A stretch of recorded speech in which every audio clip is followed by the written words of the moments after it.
Hello and welcome to Roid Rage episode 47. I'm Jack Beyer. I'll be your host as usual. This week we have a special treat. We have James with us to talk about orbital determination. James, what the heck is orbital determination? Yeah. Actually, I lied. I also have to introduce our other guest, Loic. Look, how's it going? Am I saying your name right? Yeah, just about right. Yep. Awesome. Okay, James, I'm going to put you on ice for a second. Look, explain what it is you do at AstroForge. Oh, I thought you were going to ask me to explain orbit determination, which I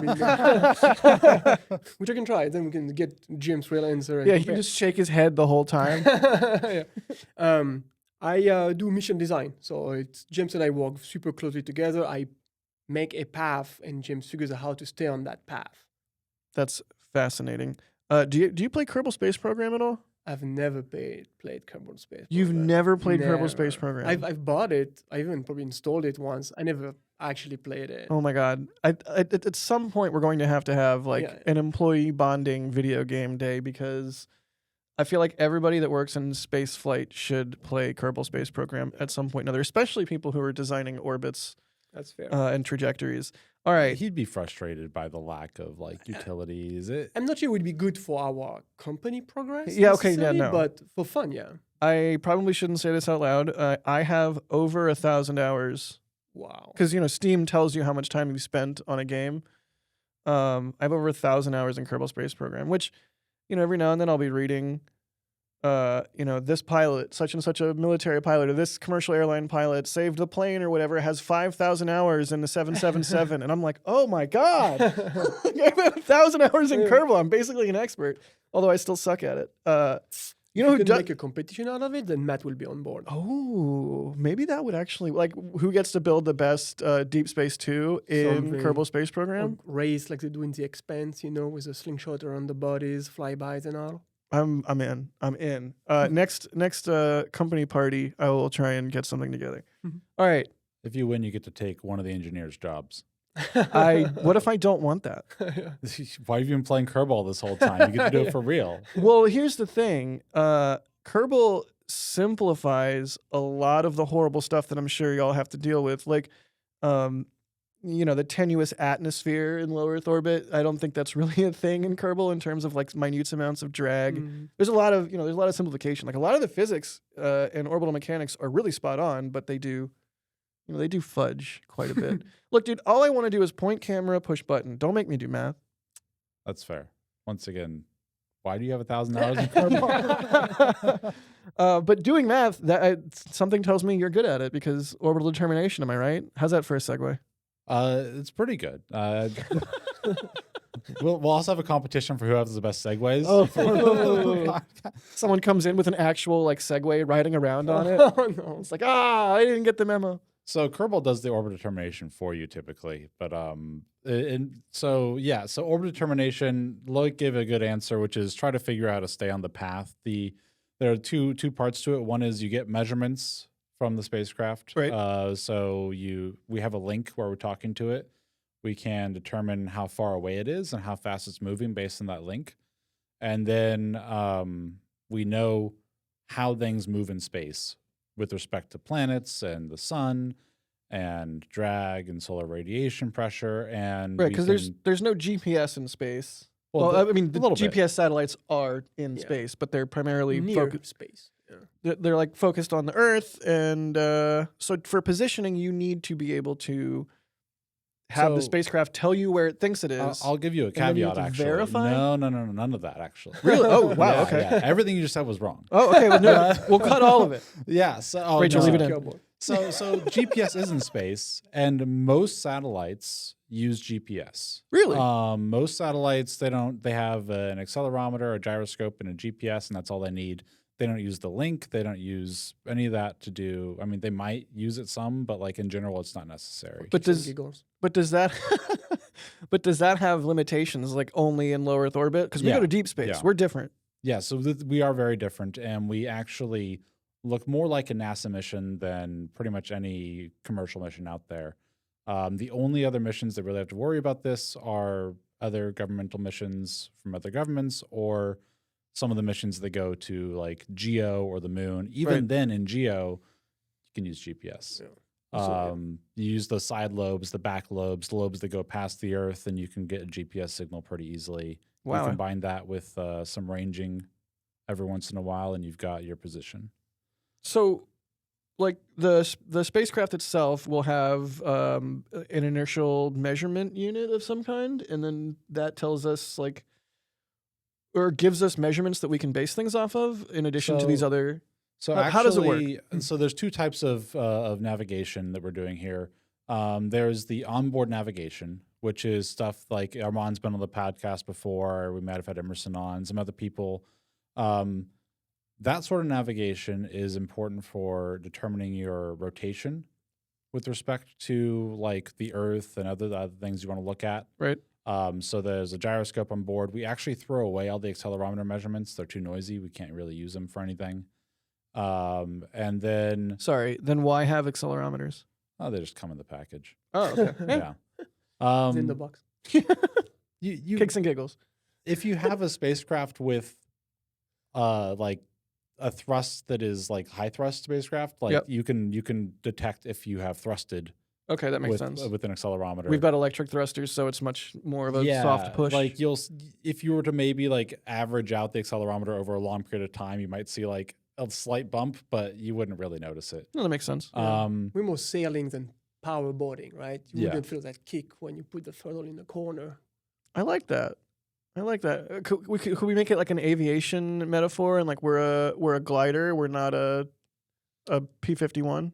Maybe more for like a hot air balloon type of thing. Okay. Yeah. In terms of how fast we move around, change direction. I mean, I'm laughing, but that's actually like a really helpful metaphor in my mind to sort of imagine, control rates, thrust, Well, sort of it's amount. actually, I don't know if y'all have been on one. I lived in Albuquerque before this. They actually use the air. They know where the air currents are over the Right. river, and they will try to position themselves very slowly to get the right air current, which is kind of what Loic does, which is he tries to position the spacecraft to catch the right gravitational right. waves. Riding the universe. How do you handle because gravity's not uniform? Yep. So when you're planning, do you have to know like, oh, we're gonna fly over this part of South Africa, and it's like we're gonna experience some sort of magnetic or gravitational anomaly there, and I have to take that into account? So in our case, not as much, right? Because we zoom away from the Earth very quickly. We zoom towards the moon just as rapidly. So that's the first big body we encounter. And that one, we had a podcast on the Monte Carlos and not hitting Yeah. the moon. And that's a big topic, right? And it's a nice double-edged sword because it also gives us a lot of opportunity to use the moon to direct ourselves where we want to go. A lot of headache on the orbit determination as well, right? But from the making the path and the line, that's nice.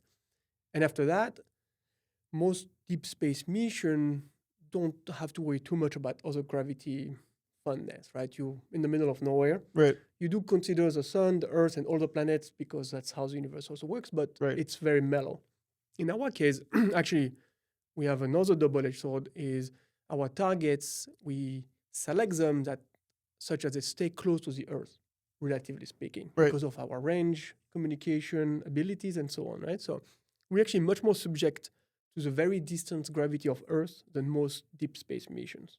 So that actually makes a difference and creates other type of headaches. Like Again. our optimizers keep trying to do flybys of the Earth. Yep. Oh my god. I have to tell them not to. Yep. Wow. So To get back to orbit determination, really quick. Please. I was comparing two things. The other one is that there's offboard navigation, right. and that is we use strictly measurements we can measure from the ground, so we don't require the spacecraft to send any information down, except for our ranging code that we send up. So we send a code up, and it's a repeating code that has a set structure. And it's like a lot of bits very fast. And we send it up over a large bandwidth, and it goes up, comes down, and the time it takes before we can recorrelate it is how far away we are. And then we also will look at the change, the Doppler, the change in frequency that from what we expect. So we send up a very strict signal frequency. Yep. The spacecraft actually uses that frequency to determine what its turnaround frequency is, and sends it back down, and we can look at the difference and figure out exactly how fast it's moving. And then from those two pieces, plus, like you could think like, oh, I can see how far away it is and how fast it's moving, but that doesn't exactly give you where it is until you look at the fact that it's in space and has specific dynamics, and that will give you where it is as well. So you can kind of like put it onto a track, essentially. I love that this is like, we're getting into the missile knows where it is because it knows where it isn't territory. Is that fair to say? It never knows where it is. We don't tell it where it is. Well, we tell it occasionally, but yeah, essentially, yeah. The spacecraft doesn't know where it is because we didn't tell it. That doesn't have as much of a ring to it. It's not. We'll tell it occasionally where it will be, and that way it can talk to us next time and knows where to point. Do you ever tell it where it wasn't? No, that's too much data. But no, that's like, I don't know how well appreciated it is, right? That we have a tiny piece of metal up to about 20 million kilometers from Earth, right? It doesn't know where it's at. We don't know where it's at. We send a signal, all the more like technical things that James explained, right? And from that, we derive exactly where it is at that moment within some very impressive accuracy, right? Which is, he can tell us. Yeah, it's, maybe some kilometers. So it depends on how far away it is ultimately, but we can get to within 3 meters on the exact distance. Wow. And some centimeters per second, if not a little bit lower, on the exact velocity, or not velocity, speed relative to the ground station we're communicating from. And from there, unfortunately, because of the fact that we're in deep space and our orbit changes with gravity very slowly over time. So if we were like, closer or further from the sun by a few kilometers, you won't really see that in the velocity until a year later or half a year later. Yeah. And so we don't get a lot of sensitivity all the time, but you can figure out over a long duration exactly where you were and where you're going to be and stuff like that. Got it. So this is like a feedback loop, right? Like you're doing orbital determination, you feed those products to Loic so Loic can make sure that we're either on the track or adjust the track based on where we are, at which point you then take that and then do more orbital determination to make sure what Loic just did is it's a constant cycle of back and forth, right? Yep. The podcast, we're done. That's it. That's what we do. Incredibly, we are then building a machine, and I mean like a computing machine, a magic box, a system that does specifically that without neither Loic or James in the loop necessarily, and we're testing it upstairs right now, right? And the point is that one process kicks up the next, and the next kicks back, and there's more than the two in the loop. There's quite a few more, but that's the point, right? It's a point for two reasons. I think it's been talked about on the podcast before, right? We don't know where we're going yet, right? And we won't know until our main customers, people writing, will tell us exactly when we're going up and where, right? Right. Deep Space 2 is launching with Intuitive Machines 3. We're sort of beholden to whenever they're going to launch. And whenever they do launch, that determines what bodies out there that we can get to. That's right. And so at any time, we need to be able to redesign the entire mission very rapidly, right? And not just me designing, but then James making sure that we can in fact fly that path, right? And then we have those couple of those critical events, and the moon is one, right? And so after the moon, depending how good we do, how the universe is kind, we may have to replan that mission right after, right?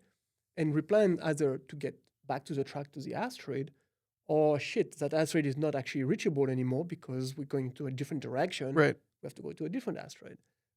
So we become critical points in that chain, right? So we're building a system that does not require us necessarily, and also can go much faster than us doing the manual processes that otherwise we need to do, and the math and all the fun stuff. So yeah, building this magic box. That's what we spend a lot of time on. It's actually interesting because this magic box also lets us test a lot of different scenarios where something goes wrong. Here's what happens. Here's what happens nominally, and then we can actually look at places where the magic box fails and figure out how we fix it manually, and then reiterate and program in how to fix it automatically in the future. I mean, I'm even just thinking like in terms of we're in the middle of a mission. Both of you have been working days on end supporting the mission, at a certain point you have to sleep. Like, you need some sort of mechanism that can do this in an automated way. But at the same time, just like human factors aside, being able to recalculate these things quickly, like you're saying, without the need for a human to sort of, I imagine, at least anyway, tear some of your hair out in the process, is huge. I mean, I don't know. We're really the only company that's operating in deep space like this. I don't know. Maybe is this sort of is this magic box thing? Hang on. Side note. What is its actual name? It's a good question. There's no name, so for now it's a magic box. Hey. Right now it's 5 different pipelines or however many, and we kind of just name them all themselves and then trigger them off each other. And hey, Rachel, we should add a thing to the Notion that says we need to come up with a cool name for the orbital determination box. if you put it on the software tickets, I can get to it this week. Can we call it? Wait, okay. Is it I'm so off the rails here. Is it an actual box, like a literal actual box, or is it like software that lives on a computer? It's the latter, but the computer is a box. In fact, it's 2 boxes, right? 2 different computers at the moment. Well, I've got an extra box as well. All right. We don't have to fight. We don't have to box shame. I have here. 2 boxes. Okay, no. Competition. I humbly suggest we call it Odie, and we put a sticker of the cartoon dog Odie on it. I like that. Yeah, that's a great. That's That can a be great your name, box. yeah. Then. No, Your it's box. our boxes. Your boxes. You're just named after mine too. Fucking Odie. Loic can have Garfield. Oh, that's that Odie. Okay, I need to connect the dot. Okay, I can have Garfield. I can get behind that. All right. Lazy cat as well. I'm not sure it should be. I think James's it's box actually should be the lazy exact. cat. Just we'll workshop it. We'll come up with some better ideas. I'm just throwing things out there. To the point, though. Yeah. We do need to sleep eventually, but no. But a good thing about deep space, however, is that it's vast and it takes time, right? And so once we get past the moon, those time scales will slow down dramatically. We expect to be thrusting for several days, then maybe doing the communication, the ODs, and all that for like over a day. And so it's a much slower duty cycle. If something really goes wrong, then yes, it'll be all hands on deck and solve that shit up. But that's one edge. Over time, though, we want to not operate one spacecraft, right? Exactly. We want to operate 1, then 10, then 100, then we're not going to mine the solar system one spacecraft at a time. Right. And you're not going to do this if you have 100 spacecraft. You don't have 100 people, one for each spacecraft. Right. Like, we're not NASA. We don't put 12 people on each spacecraft. Yeah, imagine if SpaceX had to have somebody doing orbital determination for every single Starlink satellite. It's just not tenable. That's right. That's not how that works. We're trying to decrease the cost by 100x. So we're going to flip the script on how many people you need per spacecraft. Right. I love that. And not to, any shade on Starlink. It's NASA is terrible. beautiful. Okay. Wait, are we starting the shit talk phase of the podcast? Is that what's happening? We're not. NASA is the best in the world at this. Hey, We're just please trying let us to use DSN, NASA. barely exactly. replicate And we're what doing they're that next doing. week. We have to be nice. Wait, you're going to Goldstone? No, to NASA. Okay, cool. But the Starlink have the advantage of being in a nice little circle around the Earth very close by, right? And they go around and around in the merry-go-round, right? Right. We go to places that are faint, dark, and we can even see them from the ground most of the time. Yeah, Starlink gets the can't even take benefit of like orbital Apple Maps. We're going out right. where there's no cell signal, and right. it's like 2 pixels, and the satellite imagery hasn't been updated in That's right. 30 years. Which ironically is a customer for Starlink, right? But so yeah, that. And so that scale is eventually where we need to go. Plus, you couldn't find 100 GEMSs anyway, so there's that. Right. Yeah, there's probably not Give 100 in enough the time. world. No. There's a lot. Don't worry. We can find more. We'll just Okay, go good. higher. Yeah. Okay, good. No, I think it's really valuable to have this sort of automation simply because there are so many things that can go wrong. We don't have enough people to handle them all, and we really are trying to find the places where we can have a competitive advantage. And I think one of those is in our ability to do a lot of these missions at once, come up with ways to not cut corners, but be able to like find shortcuts to these asteroids. Yeah, I mean efficiencies, right? Like there's the old way of doing things, and I mean it's old space versus new space. This strikes me as a very new space solution to how do you manage eventually a swarm of spacecraft without having a swarm of people doing it. All right. And, you ask, is this like a unique thing to AstroForge? And in a way, it is, right? Because we have the mission that is more akin to, like James was saying, a NASA-like endeavor, right? Right. But we're a startup, and so we are beheld to the dynamics and economics of a startup. And so reconciling those really completely antipodal problems or opportunities, we have to really even dig in even farther into that, just gotta get shit done Right. as quickly as possible, but also by keeping the cost to a level that it's not just because we want to cut costs and, have a nice business model and everything. I mean, that's also the point, right? Right. But mostly because it's actually the only way the company can move forward. It's the only way humanity can move forward. I mean, I don't want to wax like too philosophic, but if every single object we send into deep space is like a bespoke many billion-dollar spacecraft, and we do like one every 30 years, we're not going to learn crap. We're not going to do any science. We're not going to make any meaningful progress expanding out into the solar system and making humanity multiplanetary, moving heavy industry off Earth, whatever, vision of the future of spaceflight du jour.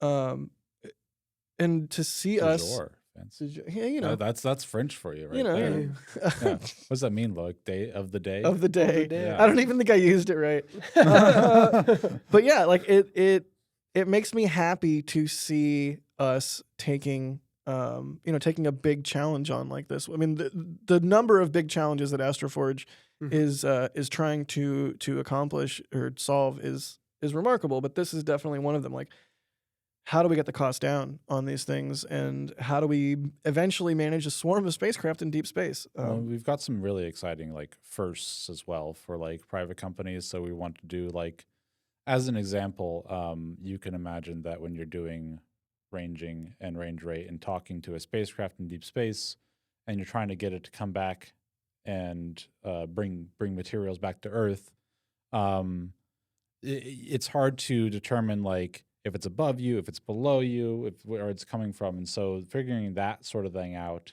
requires some rather unique measurements where we basically listen to the signals from quasars and listen to signals from our spacecraft and kind of get the angle that the spacecraft is at relative to a couple of ground stations. And that's something that only governments have done before. So like, NASA, ESA, some people like that have done this before on these return missions or on like, missions to Mars or something, right? Israel has done it going to Mars. Those pulsars, oh man, this is like right beyond the edge of my astronomical knowledge.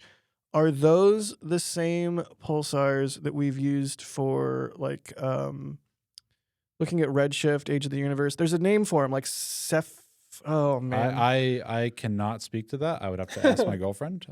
She's the astrophysicist. It's like variable cephalid or something. That's totally not what it is, but it's something like it's an that. Octopus? I'm a failure. Cephalopod. Let's assume it is. I mean, technically, all octopi are variable. Exactly. They change their colors. They change their shape. Okay. Sorry. So these things actually, it's interesting. They have a very precise and repeating pulse that they send. And so because of the fact that it happens to be an X-band, which is where our spacecraft will be on future missions, not the current one. Communication frequency. Right. Then that makes it relatively simple to like use the same antenna to talk to it and to our spacecraft. So you can use the regularity of those pulsars to sort of like have a control. Yeah, we sync up. Exactly. It is literally a control. It syncs up the two ground stations so that we can, if you can imagine, if you have two ground stations and they're both pointing at your spacecraft and they're opposite sides of the Earth, then you can use the difference and when things arrive to get an angle actually. But given the fact that there's atmosphere and the ground stations have different clocks and stuff, you actually can't get an angle unless you have a reference. And the pulsar, the quasar, where we know exactly where it is the reference. And that allows us to remove all the uncertainty. That's magic. So incredibly fascinating. Like, just the fact that, who knows how many millions of light years away these pulsars are, and we're using them to like it's just bonkers. Yeah. I love it. I love stuff like that. So you probably have a script and you want to talk about some stuff, but there's two things that then is also we didn't talk too much about. We've talked about going far to a place that we don't exactly know where it's at, right? Right. Eventually we're going to come back. Right. Not Deep Space 2, but Deep Space Next will want to come back and bring stuff back, right? And so orbit determination gets fun too when now you're coming back towards Earth, and well, we know where we are, and so it's a bit easier that way, right? But it's also a lot more people are concerned with that part of the mission because you're bringing back a very heavy, fast spacecraft through the atmosphere. Right. That so there's that part, right? And you get in a lot of trouble if you accidentally hit the wrong country or something with a spacecraft. They get mad. Yeah, just like at Skylab hitting Australia. Well, we're going to hit Australia, but in the right spot. Yeah, well, they're gonna. Probably. We will be allowed to hit Australia. Yeah, permitted to hit Australia. Yes. That's one whole part of the equation that we don't talk yet as much, right? Right. And the other things about all those things is those antennas. We keep saying antennas, ground station, antennas, ground station. Turns out when you're not a NASA mission and you don't have direct access to the deep space network, or take ESA and whatever the network is and so on, Right. it becomes a bitch.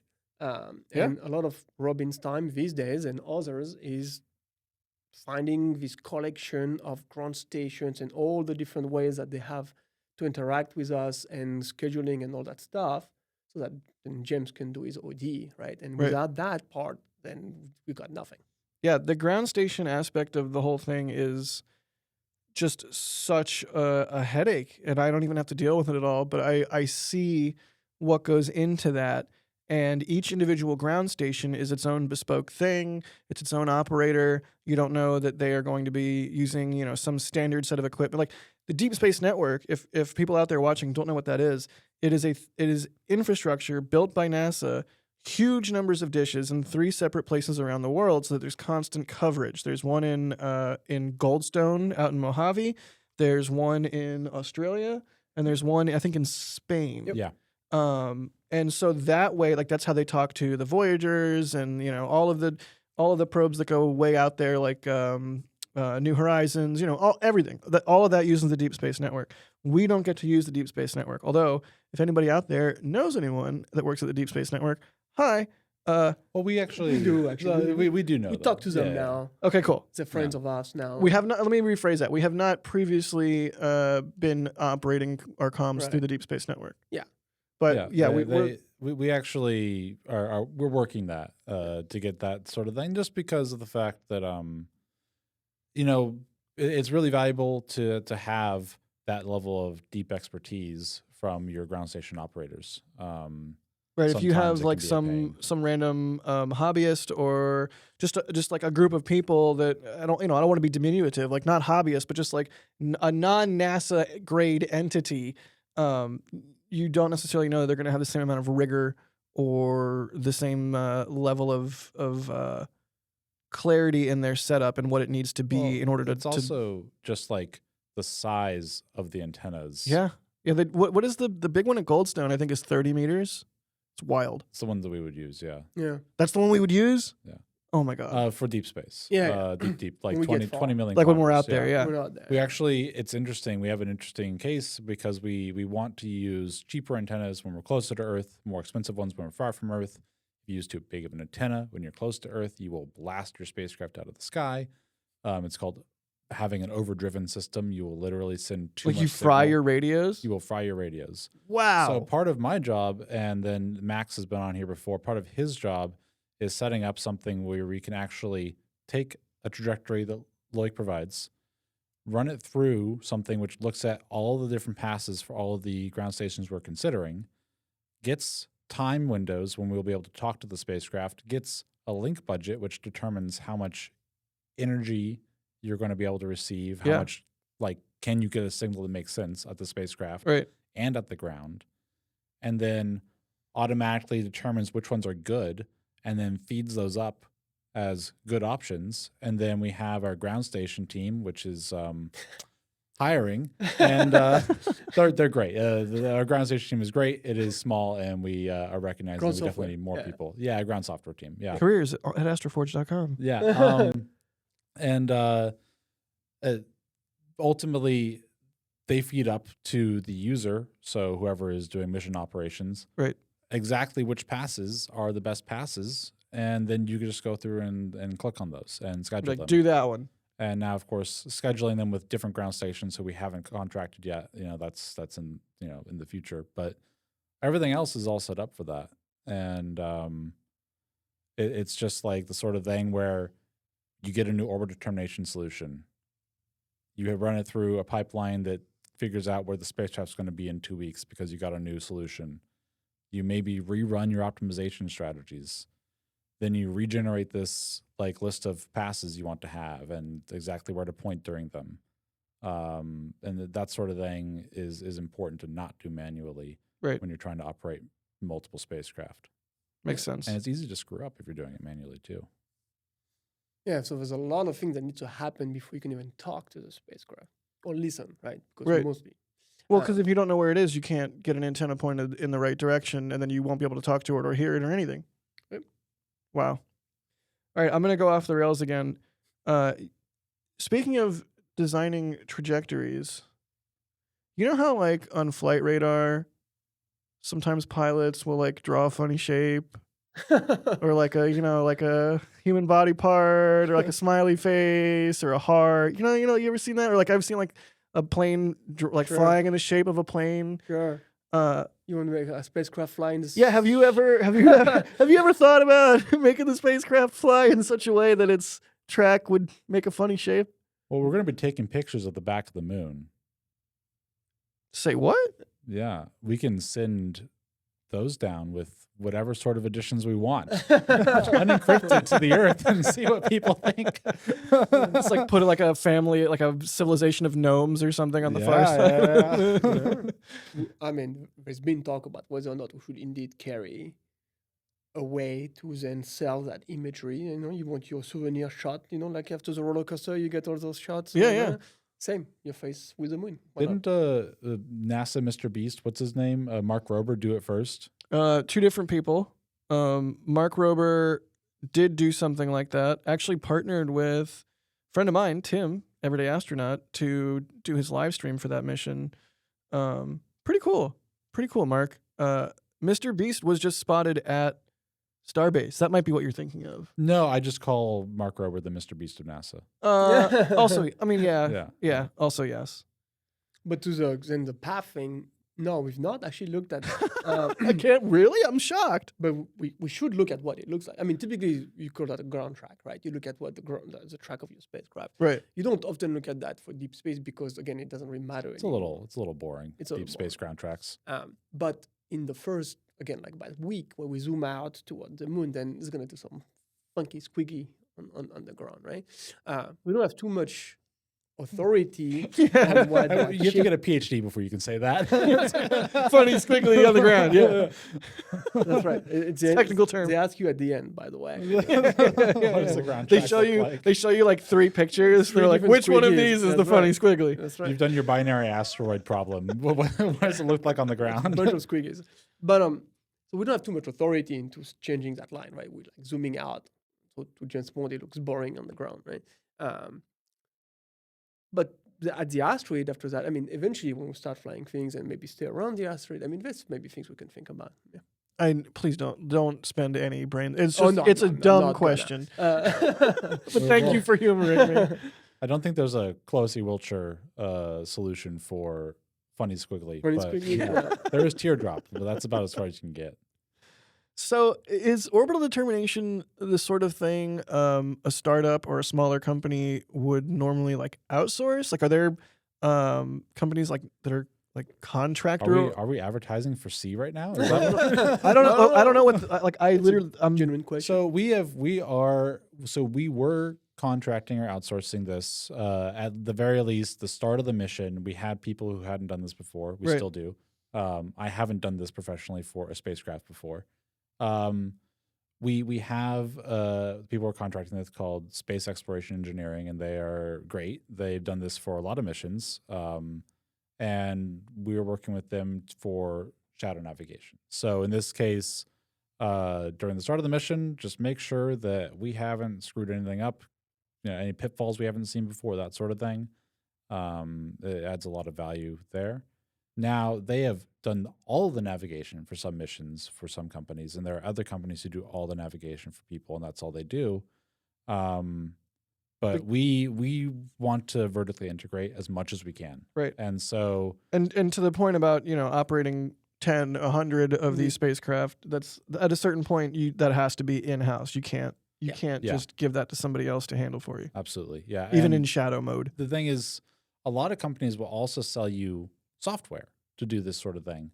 And while we use software for specifically the orbit determination itself, all of this stuff around it also there's software that exists for, and it's ultimately not very useful for us because we're doing something that no one else does. So most of it's focused on LEO, focused on GEO, doesn't do ranging. So we're in a situation where it's a very unique stack that we require, and we've set up our stuff to work for us. Yeah. It's And that pretty cool. requirement on the turnaround, again, Has to be the- fast. That's right. And so if we swing around the moon and now we have a very small window to replan an entire mission, it's a massive risk to depend on an external people to be like, so are you free right now? I mean, Yeah. and then we just need the system to be tested and automated as much as possible and so on and so forth, right? And Yeah. tested with our stuff, like our Yeah. ground stack, Right. our commanding, all of that. Yeah, and it strikes me that like a lot of this, at least in some ways, is a result of struggling to communicate reliably with Odin, and part of that being not knowing exactly what its state, if it's tumbling fast, tumbling slow, where exactly it is, where does the antenna point to be able to talk to it or listen to it. Clearly, a very important thing to get right, especially as the spacecraft gets further and further and further away from Earth, and all your pointing just has to get more and more precise. Yeah, and that's key. And to your question about is that a thing that startup usually as a source, outsource, and so on, most startups don't have the same Requirement. right? Because again, most startups these days are Earth focused or at best lunar focused, right? And we know roughly where the moon is. No, but you know what I mean? And of course, in Leo, Roughly. every 90 minutes it comes back around. And so in our case, it's just zooming away from you, right? And then that moon in each the second it zooms without us talking to it and correcting it and getting Yeah. on a better trajectory is, months of time spent getting back to the asteroid. middle. Yeah. So that's a unique requirement, I think, as far as startups go. I'm right? feeling proud right now. I'm Yeah. feeling like yeah, like we're That's good. That's good. That makes us Yeah. feel scared Yeah. as fuck. But I mean, also yes. but it's definitely like and it's one of those things like when go back to like the ocean analogy, things have to drift around and you're on the life raft or something like that. Right. There's no let's pause, right? Let's take a moment, let's take a breather, we'll figure it out. James' point is every time passes, it doesn't get better. Yeah. It only gets worse, right? The thing keeps on getting away from you, and then your odds of finding things just diminishes or correcting. And at some point, even if we do and regain a signal and so on and so forth, we don't have infinite propellant. Yeah, it might be infinite too time. late. That's right. We only have so much. And going back now to the low cost and everything, right? We design for the thing to work the way it's intended to work, compared to NASA that designed a spacecraft to last 2 years, but then they last 40 years and you end up at the edge of the solar system, right? We don't design with that ethos in mind, right? Well, we don't have ungodly billions of dollars to spend. Where's that, right? And Which, to be clear, not that much money. Apparently, it turns out. I don't know. I've seen some billions thrown around recently. We're like, wow, we could have done 10 NASA missions for that amount that Yeah. we just spent on something. Don't get me started on SLS. yeah, but then like again, the emissions last forever, right? Yeah.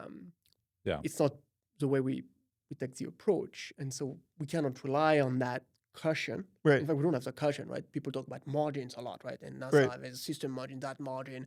You end up with we don't use that whatsoever here. So Yeah, and I forget the context that I've seen this in, but it's like, oh, your thing failed at 200% of the rated load. You overbuilt it by 50%, or or whatever it is. Like you, at a certain point, you're harming yourself. Yeah. So, this magic box you guys are talking about, Odie, if we're gonna end up calling it that. That might be trademark. I feel like it's trademark Oh well, yeah, but like, so by more than one person. I think also- there's an OD for orbit determination. Also, It's oh, Space really? OD. Actually, that Space Woody. yeah, that would. Space OD. Oh yeah. But yeah, Space Odie. There we go. So is this is something that's going to be operating or like running in shadow mode for Deep Space Two, in development for Deep Space Two, and then like in production for Deep Space Next? Like, what's the thinking? We plan to going have forward? it fully running. I don't know.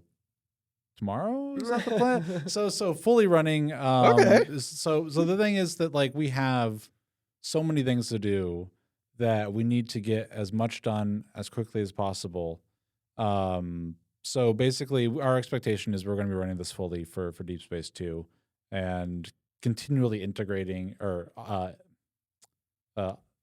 forget the word now. Upgrading. Yeah, upgrading is one of them. Improving. Yeah, iterating. is the word. Iterating. Yeah.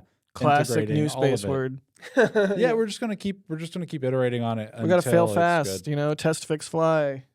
We do fuck those it, things fly too. it. We also test our code. Test as yeah. Did I Yeah. already say test as you fly? Best part is no part. What other idioms? Sorry, go ahead. Space is Redundancy hard. is good. Redundancy is good. Department of Redundancy Department. Yeah, All right. we got there. But send the question. Thank you. Like Jeff said, yeah, it's gonna be. We have to. If the box is not on, then there's no. I mean, we don't have. This is what we use to design the Deep Space Two mission. To be clear, right? Got it. We're not only making a box, we're making a repeatable box that we That's can right. deploy as many times as we want. Nice. But we need it for Deep Space Two. It may not be fully magic yet, right? Got it. Yeah. It might just be like sleight of hand. That's right. Eventually, yeah, we'll have the full magic show. Like for Deep Space Two, it'll be like David Blaine on a good day. for Deep Space Next, it'll be like Copperfield. Wow. If we can hit Copperfield, then then we're that'd good. be great. Yeah. Yeah. We need a graphical user interface before we hit copper. Okay, yeah. That's a fair bar to strive for. But just then again, jokes aside, is a traditional way to approach a mission. You focus on designing one mission with very clear, bad word, requirements and objectives type of situation, right? Right. And we focus on that, and then you get to the point solution, and then you refine that point solution, and on you go, and you do iterate, but on the one thing, right? We build a system that can then generate almost any mission within the architecture that we're talking about, right? The problem is that that's not easy, right? It's not easy to build this magic box. That's why it's called the magic box. And at the same time, we do need a mission for Deep Space Two, right? So Right. we're building a box that's going to design Deep Space Two mission, but we also need a Deep Space Two mission.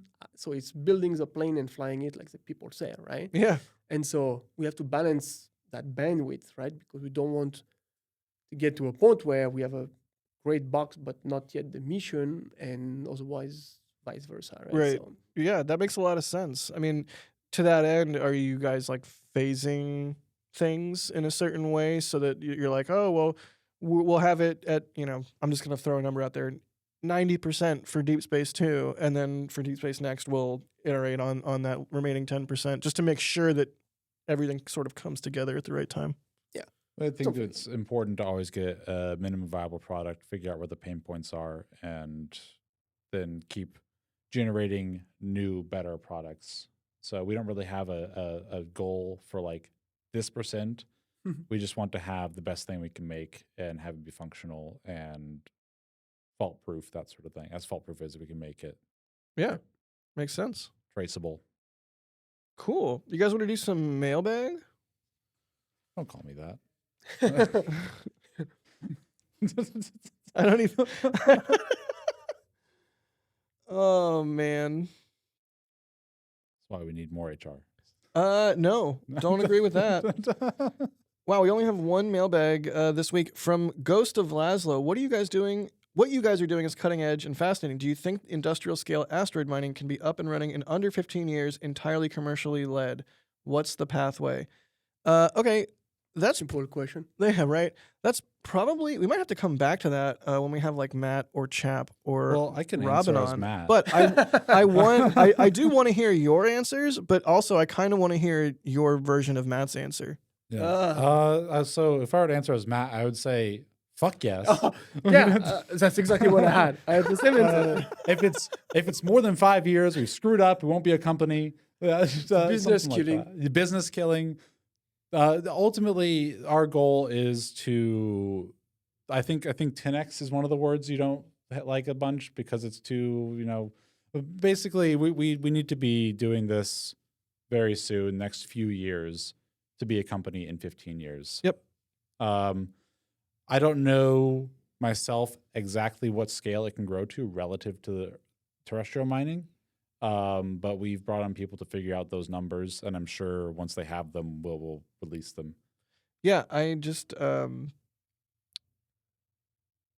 one of the things I'm struck by working here is the level of impatience that people have. And it's something that I feel like I've always had my entire life. The human lifespan is only so long. Mhm. We only get so much time on this planet. We only get to learn so much. And it always frustrates me that, like, oh, hooray, we're sending another rover to Mars, or we're sending another probe, we're sending Europa Clipper. Like, oh my God, that's amazing. Why do I have to wait decades in between these types of missions? It's infuriating to me, and it's depressing in some ways. So to see everybody here clearly hustling to get asteroid mining to be a thing soon, not in 20 years, not in 15 years, but in the next couple of years. I mean, everybody here is just cranking away trying to satiate that impatience, I think. Yeah. And again, to be fair, we operate in different paradigms, right? So pros and cons, but NASA, where the funding is coming from, they're just not allowed to fail. Right. If they fail, they don't get more funding. Right. Or like the center closes, or they're lambasted publicly in the media, around the world. It makes a lot of, like, we do sort of have that luxury in a lot of ways. Also, Yeah, we signed up, the people here signed up for a startup, right? We signed up for the opportunity to succeed big, and to like really show that we are people who can do great things. Yeah. NASA is, they're already doing great things, and if they ever stop, they get in much bigger trouble. That's actually right? that's a really good way to put it. We are gonna, we're gonna try and look at that risk curve and go a little bit higher risk and a lot cheaper. Try to hit it in a really good spot, and then we're looking at it in an economy of scale. So you have some percentage of missions that succeed. If we can get to that economy of scale where we can just hit the right number of missions, get them all to succeed the number we expect, and get the returns, then we're doing great. Yeah. At the end of the day, it's pretty actually straightforward business model as far as space business models go, right? Right. Yeah. It's precious stuff. You go, you get it, you come back, you sell it with a market price, and so on and so forth, right? Right. Can the numbers close so that it's a profitable endeavor? Well, that's maybe too soon to tell, and we'll figure it out. Can we do that scale? But at the moment, we don't really have any roadblocks or hesitation that says No. It Yeah. looks, yeah, of course. Well, you saw how many satellites Starlink put up, and if you've watched the videos of when they deploy Starlink, it's really sick. Actually, if you haven't, you should. Spacecraft goes up, and there's like deploy out like all these spacecrafts, and that's what we expect to be doing at some point.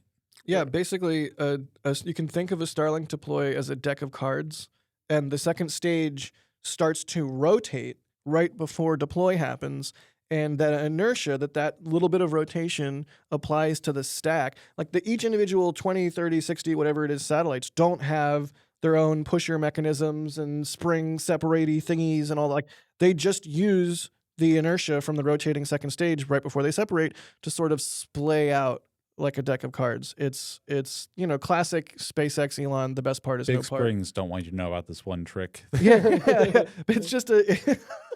It's just a ploy by big momentum to sell you more inertia. Yeah. And the last thing on the question is the one we can maybe push back, however, is entirely commercially led, right? I don't think it has to be, right? There's not really a reason. Well, NASA has a lot of interests. In fact, we're doing a lot of work also now with NASA on planetary defense, right? Which is, instead of go to an asteroid and mine it, is go see what it's like. Is it a threat? Do we need to worry about it?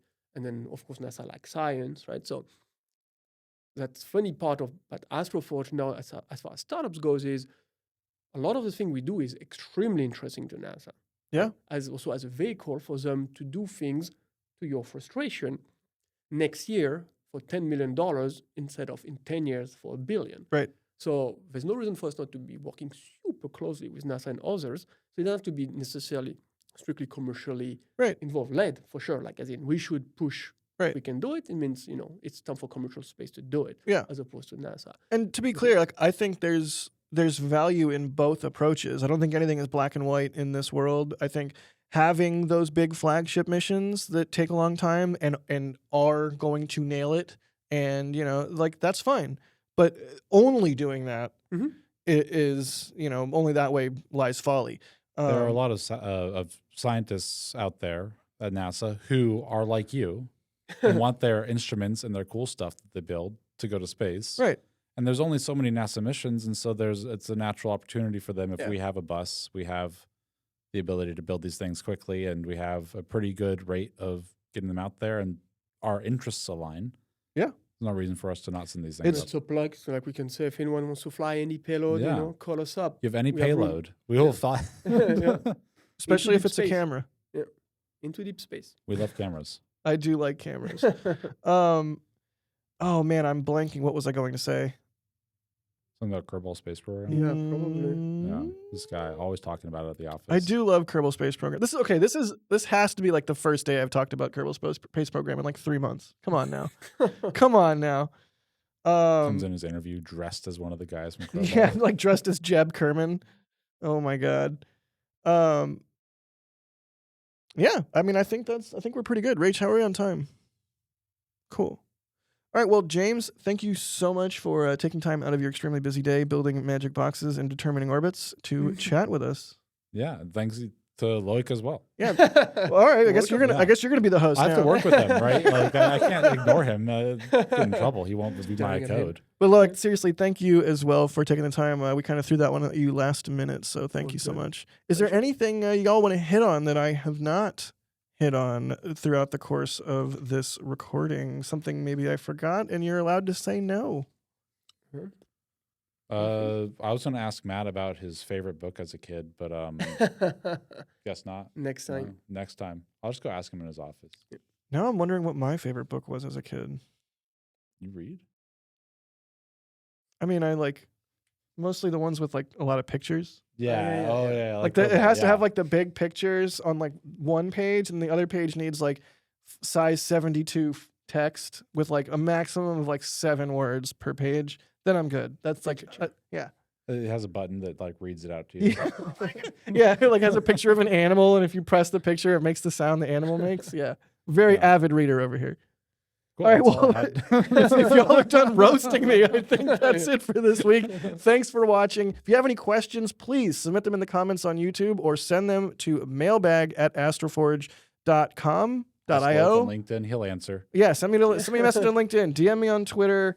Yell at Matt on Twitter. Don't yell at Matt on Twitter. Yell at me on Twitter. But yeah, if you have any questions, please send them our way. We like answering mailbag questions. And thank you for watching. We'll see you on the next one.